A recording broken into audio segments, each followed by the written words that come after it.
It's not that uncommon for an actor to be typecast. Once you're successful and known for doing one thing especially well, it's hard for audiences to imagine you doing anything else. Say the line, Bart! Typecasting isn't always bad. In many ways, it's branding. It's ensuring that the audience know what they're buying a ticket for. But creatively, it can feel very limiting. It's also a vicious cycle. Once you start to get offered the same roles again and again, you take them because you're not offered anything else. I'll be back. Which in turn only attracts more of the same type of offers, as now it's kind of defined as your thing. However, every once in a while, these little breakthroughs happen that really showcase a whole new side to an actor that we thought we had figured out. Think Adam Sandler in Punch Drunk Love or Uncut Gems, or Liam Neeson's unexpected turn as an action hero in his 60s. For Matthew McConaughey, he had shown a lot of promise dramatically, but had been creatively confined to rom-coms and action movies, as the designated guy who will inevitably take his shirt off. Probably get more chicks if we took our shirts off. He was fun, he had charisma, but that was kind of it. Until 2011, when he became particularly selective about which projects he would and would not participate in. His filmography went from fun romps like Failure to Launch, Ghosts of Girlfriends Past, How to Lose a Guy in 10 Days, Sahara, and Fool's Gold, to Bernie, Killer Joe, Mud, and Dallas Buyers Club, topping off this 3-year career transformation that would be known as the McConaissance, with a Best Actor Academy Award at age 44. But it was in his next role as Rust Cohle in HBO's True Detective that McConaughey delivered what is perhaps his most iconic performance. They initially wanted him to play Marty, but he only had eyes for Rust, gravitating to the darkness of the troubled detective. What was most interesting about this project is that, unlike most stories that involve capturing a character with a certain goal at a specific point in time, this story would take place over 17 years, so the audience would witness how the character evolved a few years removed each time, from 1995 to 2002 to 2012. Part of this is down to the fantastic writing and directing, but on McConaughey's side, each of these performances felt different. You can still tell it's the same man, but little nuances change how he feels as a character. So let's take a deeper look at this performance to understand what made it so magnetic and ultimately memorable. We start in 1995, and immediately Matthew establishes unique details about Rust Cohle, like how he smokes his cigarettes.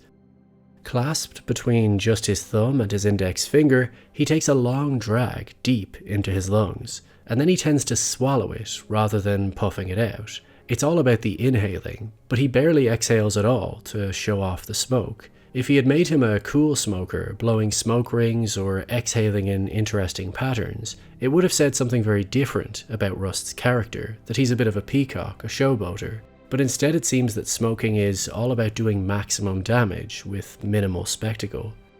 In 1995, Rust is at the closest point in the story to when he lost his daughter and divorced his wife. As such, he's very emotionally detached, actively trying to stay sober and clean, as once he gives in to his vices, he lacks self-control. In comparison to Marty, who is more open and emotional, Rust's body language is closed off, physically still carrying this emotional burden around with him. He's clearly someone that thinks instead of feels, far more interested in ideas and objects than people, and McConaughey shows us this through his lack of eye contact. For instance, when they find the first body, during conversation with Marty, Rust's eyes are either on the victim or looking into the distance, but he doesn't make any eye contact, even when Marty looks at him.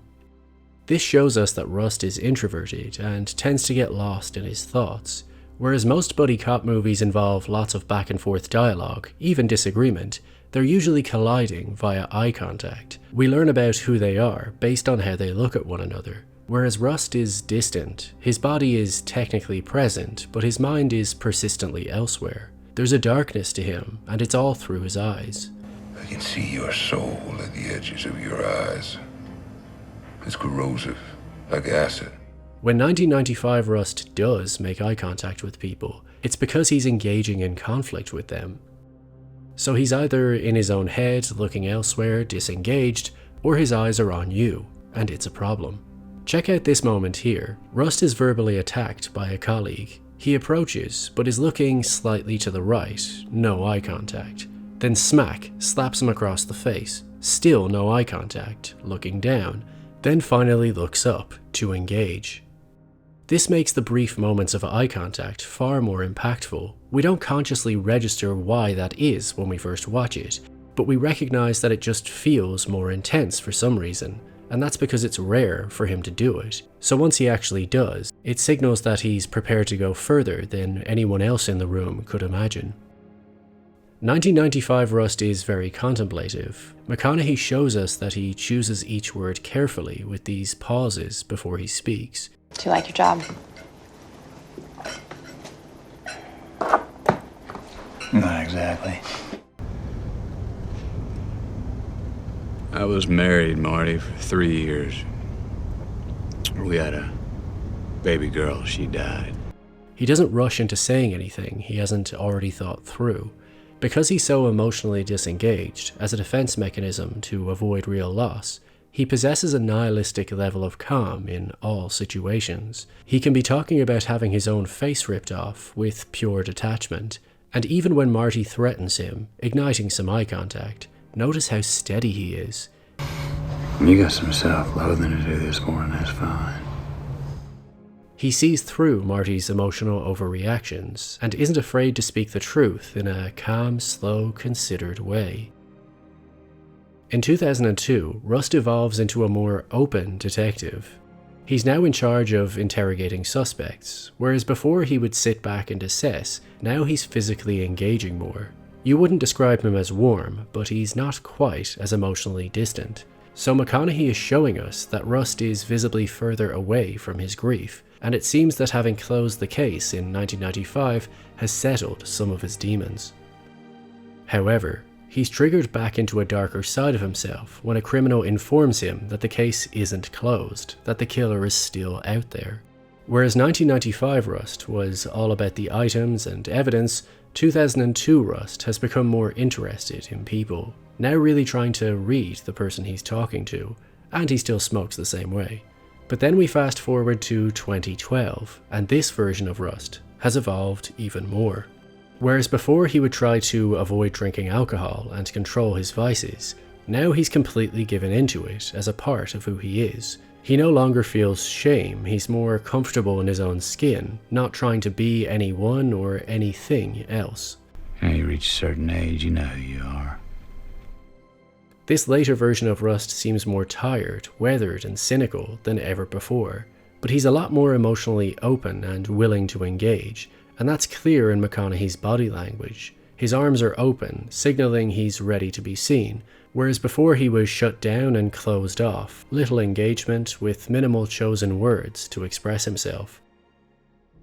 He makes a lot of eye contact now, wanting to read the room and see what the detectives are looking for in him.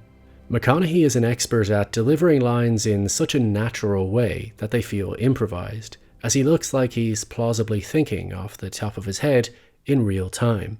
These scenes are all the more impressive when you learn that they actually shot all 28 pages of the script in a single day. I remember that day we were in there for about 18 hours, and we had shot about 24 pages. They were like, everybody, we are wiped. Can we go home? And I was like, no, we're not going home. I'm finishing this. I'm in the belly of the beast. We're going to finish this now. They all stayed on, and we finished it late that night.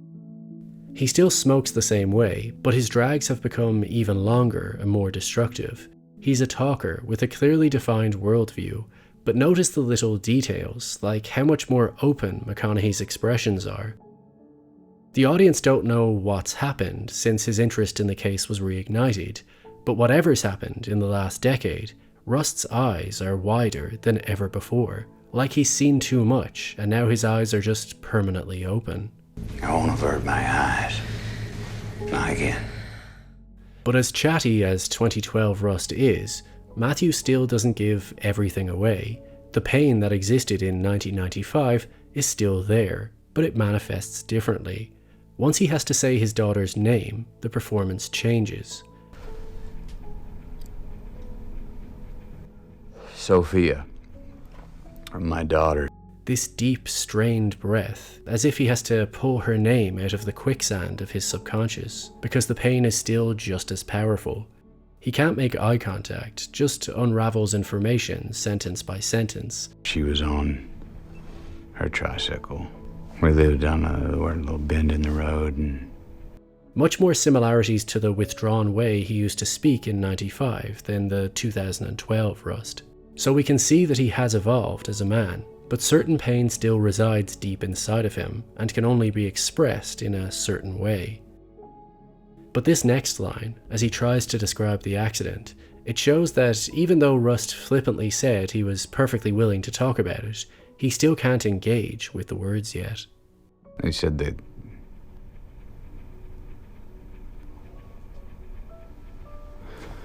anyway afterwards. The deafening silence as we watch a man run through the worst memory of his life. You can feel it through his eyes. He's reliving it for a brief moment, practically hearing the screams again. You can see the emotions stirring in his chest. Then comes this challenged inhale of breath, where you can literally still hear the grief taking control. Anyway afterwards, This performance is so magnificent because it realistically captures one character emotionally evolving over 17 years. The script quotes Nietzsche's "time is a flat circle," cynically suggesting that we as a species are destined to make the same mistakes again and again and again. Which makes it all the more interesting to see the same character deal with the same recurring problems, the same case and the same trauma, years apart. McConaughey could have just played it the exact same way throughout, with nothing more than a costume change. He could have made Rust Cohle a chatterbox from the beginning, a stereotypical wild man who just loves to talk philosophy and behave destructively. But instead, he gave the performance layers and let it unravel in stages. We watch him reflect on himself, his life, his grief, his mistakes, and we see changes in his physical demeanor that match that evolution. That's a complete performance. And just like Rust himself, it's hard to say if McConaughey always had this dramatic ability inside of him, or if it took time to finally reveal itself. But in True Detective's Rust Cohle, he found the perfect vessel to release it.